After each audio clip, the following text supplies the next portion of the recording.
Hi guys, Amanda here, and I'm back with another process video working in my traveler's notebook and getting my sermon notes that you see on my iPad, getting them into my traveler's notebook that I've just been keeping some sermon notes in, and I've been loving working in this process and just having a huge blank page to get my sermon notes in.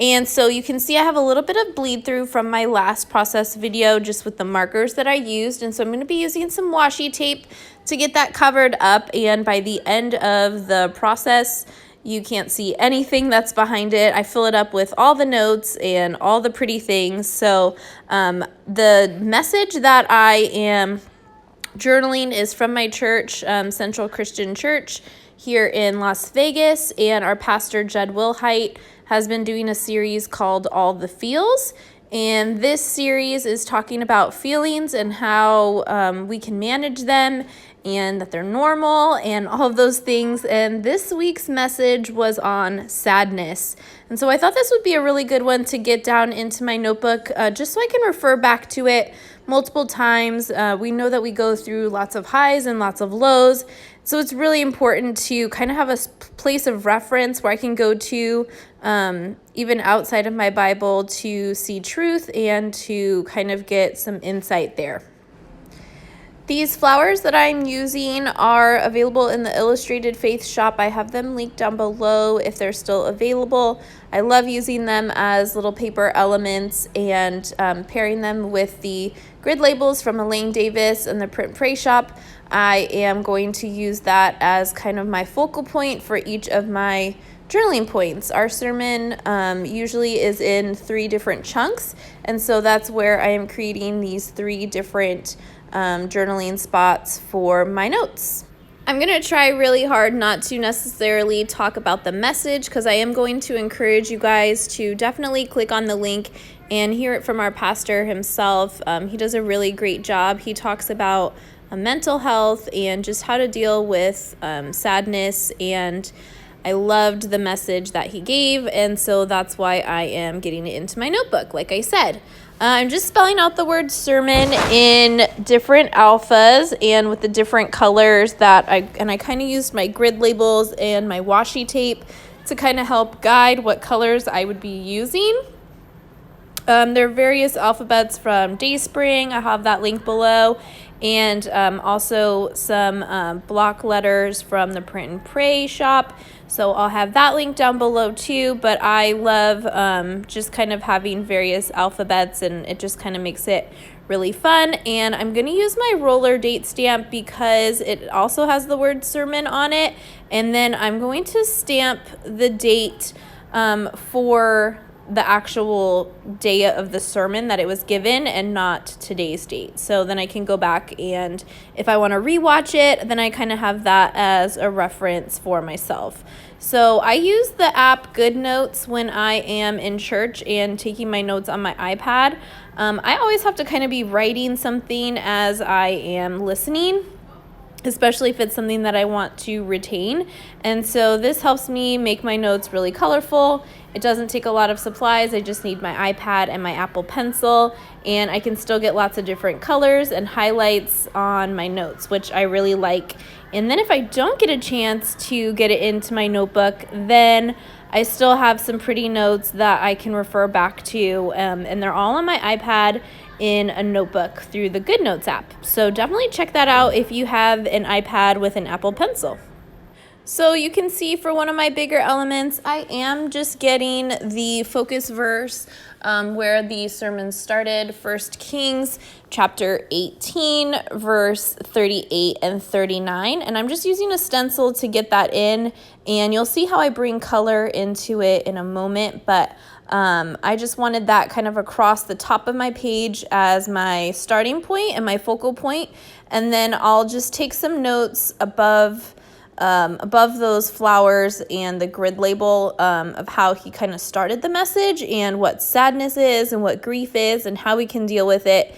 And then I'll get into the 3 points. And so right now I'm just stamping out the word sadness because, like I said, that was the feeling that he talked about. So I wanted that to be at the top of my notebook with the title of the sermon. And then I have the midliner highlighters that I love them. I'm a teacher, and so I highlight all the things all the time. So I'm just going to the front of my notebook where I can just kind of test out colors and kind of see what is close. I didn't have one that was super close to that deep bluish color, but I found one that was close enough, and that's what I used. And I just boxed out the word sadness so I could have that there.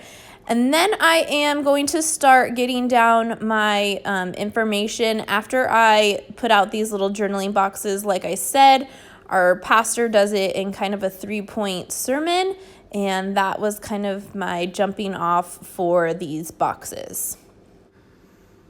Now that I have those boxes journaled in, I'm going to go to this grid washi just to kind of bring the grid around the rest of the page where I didn't have a grid label. And that helped me kind of feel a little bit more cohesive throughout the whole look of the spread. And I'm just adding our pastor's name on the top just so I have that again as a reference for when I look back at these notes, and hopefully look back at them years from now and just kind of go back and relearn and find new things that are jumping off the page for me.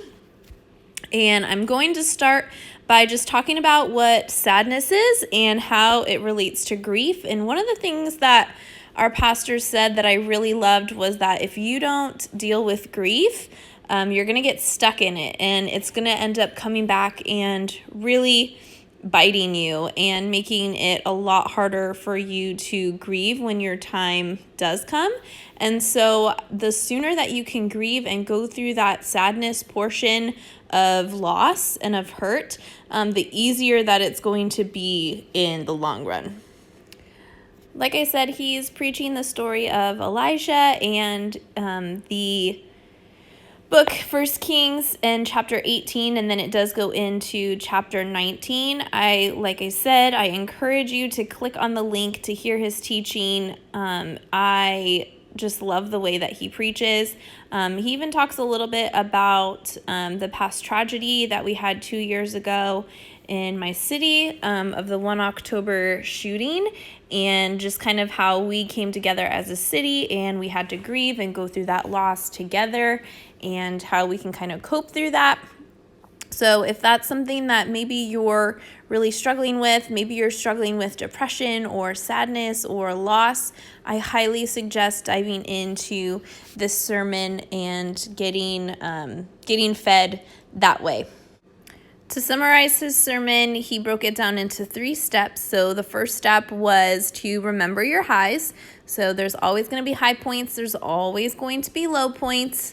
And the story of Elijah, he went from one of the highest, best days of his life into then going through extreme sadness and feeling of alone. And that's sometimes how our life can be. And so just to remember the highs, be thankful in all situations. And then he talked about going through and managing your lows and how you can go through that. Take care of yourself. Don't be alone. Make sure that you're talking to someone if you need to.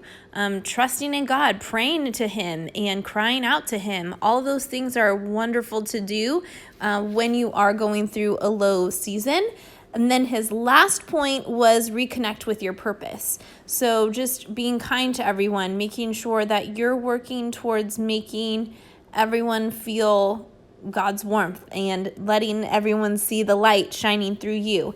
And I just loved those 3 points. And so that is what I'm getting into my notebook. As I was getting these notes down, I was realizing that it is a lot of black on the page, and I wanted to make some of these words stand out a little bit more. And so I am going to turn back to my midliner highlighters and use some coordinating colors to highlight some key points in my journaling. I love these highlighters because they are dual tipped. So there is a fatter, like chiseled tip that I'm using there. And then there is a more like pointed tip that I used to kind of put the box around items or to just underline something. And so I love those highlighters for those reasons. I'm going to find those markers on Amazon for you guys and link them down below if there's something that you're interested in. I know they sell them at like Michael's and maybe even at Target, but I will find them on Amazon and link them for you guys. I have the pack of all the colors just because they are great in my Bible and they do not bleed through. So that's another plus. You can see here how I'm adding just a little bit more color onto the page. I'm just coloring in that stenciled Bible verse with one of those markers using the pointed tip.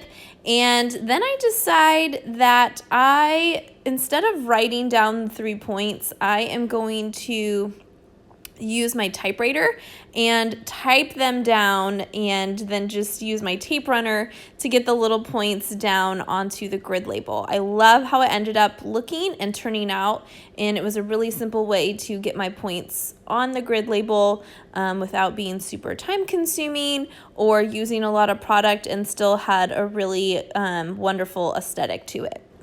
Again, I'm encouraging you to click on the link, watch the sermon, check out all of the links, and shop and follow me on Instagram @RowWrites. You will not regret it, and thanks for tuning in. Bye.